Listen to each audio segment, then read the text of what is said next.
اللهم صل على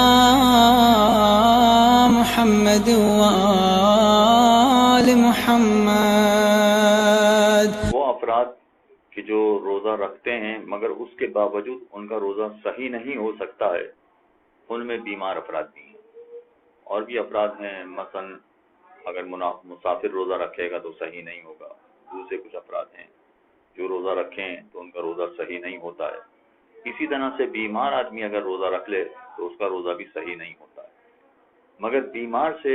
میری مراد یہ ہے، اس کا فارمولا یہ ہے بیماری کا، کہ یہ بیمار ایسا ہے کہ اگر روزہ رکھے گا تو بیماری اس کی بیماری کو اور نقصان پہنچے گا. اگر روزہ اس کی بیماری کو نقصان پہنچا رہا ہو تو ایسی صورت میں اس شخص کا روزہ صحیح نہیں ہے. لیکن اگر ایسا بیمار ہے کہ روزہ اس کی بیماری کو کوئی نقصان نہیں پہنچا رہا ہے، یا نقصان پہنچا بھی رہا ہے تو بہت معمولی نقصان پہنچ رہا ہے، تو ایسی صورت میں تو اس کو روزہ رکھنا چاہیے اگر ماہ رمضان کا روزہ ہے. تو خلاصہ یہ بنا کہ بیمار آدمی کا روزہ اس صورت میں صحیح نہیں ہوتا ہے کہ روزہ اس کی بیماری کو نقصان پہنچائے تو اس کا روزہ صحیح نہیں ہے، لیکن اگر بیماری کو نقصان نہ پہنچائے تو پھر اس کا روزے میں کوئی حرج نہیں ہے. اب میں ذرا سی تفصیل اس کے آپ کے سامنے بیان کروں کہ مثلا اس کا روزہ رکھنا اس صورت میں صحیح ہوگا کہ روزہ رکھنے کے بعد اس کی بیماری اور بڑھ نہیں جائے گی. اگر فرض کیجیے روزہ رکھنے کی وجہ سے اس کی بیماری بڑھ جاتی ہے، یا اس کی بیماری طولانی ہو جاتی ہے، یا اس کی بیماری ایسی ہے کہ جس میں اس کا درد ناقابل برداشت ہو جائے گا، یہ تین باتیں الگ الگ ہیں. یا تو یہ کہ اس کی بیماری بڑھ جائے گی، بیماری بڑھ جائے گی کا مطلب ہے کہ جو اس وقت اس کی کیفیت ہے اس کیفیت سے کئی گنا زیادہ اس کی بیماری بڑھ جائے گی، وہ بھی روزے کی وجہ سے. یا مثلا بیماری نہیں بڑھے گی، بیماری تو جتنی ہے اتنی ہی رہے گی، مگر بیماری طول پکڑ جائے گی، لمبی ہو جائے گی بہت. اور تیسری صورت یہ کہ بیماری نہیں پڑ رہی مگر جو درد ہے اس درد میں اتنا اضافہ ہو گیا ہے کہ جو ناقابل برداشت ہو. جیسے فرض کیجئے کہ کچھ افراد کو میگرین کی بیماری ہوتی ہے. اگر میگرین کی بیماری ہے تو جو بیماری ہے یہ بیماری لمبی نہیں ہوگی، جیسی ہے ویسی رہے گی. یا بیماری میں کوئی مزید اضافہ نہیں ہوگا، وہی بیماری جو میگرین کی بیماری ہے وہ وہی رہے گی. میگرین کا مطلب ہے آدھے سر کے درد کی بیماری یا سر کے درد کی بیماری. مگر روزہ رکھنے کی وجہ سے سر میں اتنا شدید درد ہو جائے گا کہ جو ناقابل برداشت ہو. اگر ایسی صورت حال ہو جاتی ہے تو ان لوگوں کا روزہ صحیح نہیں ہوتا ہے. اب یہ جو میں نے آپ کے سامنے بات بتائی ہے کہ بیماری بڑھ جانا یا بیماری طولانی ہو جانا یا مثلا درد وغیرہ بڑھ جانا، یہ یا تو انسان کو یقین ہے کہ ایسا ہو جائے گا تو روزہ نہیں رکھ سکتا، یا یقین نہیں ہے، ظن ہے، یعنی 60-70-80% سے زیادہ امکان ہے کہ ایسا ہو جائے گا، تو ایسے افراد کا بھی روزہ صحیح نہیں ہوتا. اور تیسرا وہ کہ یقین بھی نہیں ہے، ظن بھی نہیں ہے، مگر خوف ہے. مگر ایسا خوف ہے کہ اگر لوگوں سے بات کی جائے، آپ اپنے ہی گھر والوں سے اگر بات کریں تو لوگ کہیں گے بھئی آپ بیمار پڑ جاتے ہیں بہت، روزہ رکھنے کی وجہ سے آپ کی بیماری بڑھ جاتی ہے، روزہ رکھنے کی وجہ سے آپ کا درد بڑھ جاتا ہے. اگر یہ خوف ہو جو لوگوں کی نگاہ میں بھی وہ خوف صحیح ہو تو ایسے شخص کے لیے بھی روزہ رکھنے کی اجازت نہیں ہے.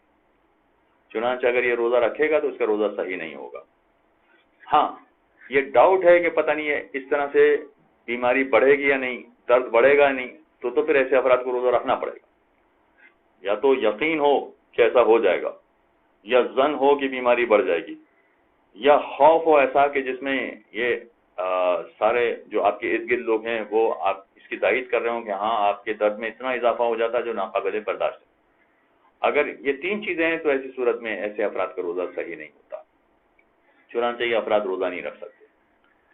اب آئیے ذرا دیکھتے ہیں کہ ڈاکٹر کی رائے اس میں قابل توجہ ہے کہ نہیں. اگر فرض کریں کہ ڈاکٹر کہے کہ روزہ آپ کے لیے نقصان دہ ہے، تو اگر ڈاکٹر کی بات سے ہمیں یقین آ رہا ہو، ظن آ رہا ہو، یا خوف بھی پیدا ہو رہا ہو کہ جو لوگوں کی نگاہ میں بھی ایسا ہو کہ ہاں صاحب صحیح ہے، ڈاکٹر کی بات ماننا چاہیے، گڑبڑ ہو جائے گی، تو اگر ڈاکٹر کی بات سے یقین یا ظن اس طرح کی کیفیت پیدا ہو رہی ہو تو ٹھیک ہے، پھر آپ روزہ نہ رکھیں. لیکن اگر فرض کریں کہ ڈاکٹر کی بات سے آپ کو کوئی اتنا خوف نہیں پیدا ہو رہا ہے، آپ روزہ رکھنے کے قابل ہیں، آپ یہ سمجھتے ہیں کہ روزہ رکھ سکتے ہیں، تو چاہے ڈاکٹر یہ کہہ رہا ہو کہ آپ کی بیماری بڑھ جائے گی، مگر پھر یہاں ڈاکٹر کی بات نہیں مانیں گے، آپ کو اپنے طریقے کے مطابق چلنا ہے، چنانچہ روزہ رکھنا پڑے گا۔ اور اسی طرح سے معاملہ الٹا ہو جائے کہ نہیں صاحب ڈاکٹر یہ کہہ رہا ہے کہ آپ کو کوئی فرق نہیں پڑے گا، آپ روزہ رکھیں، کوئی حرج نہیں ہے۔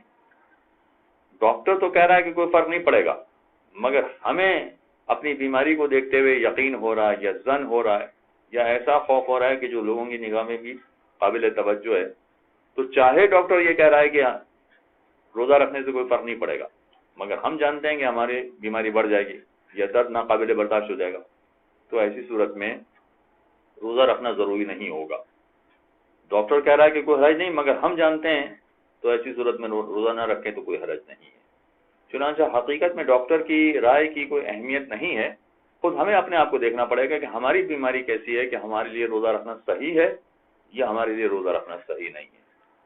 البتہ ڈاکٹر کی بات سے ظن یا یقین پیدا ہو رہا ہو تو کوئی حرج نہیں ہے،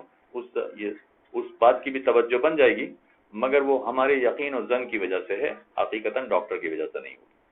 تو اب بیمار افراد روزہ رکھیں یا نہ رکھیں، طریقہ کار یہ ہے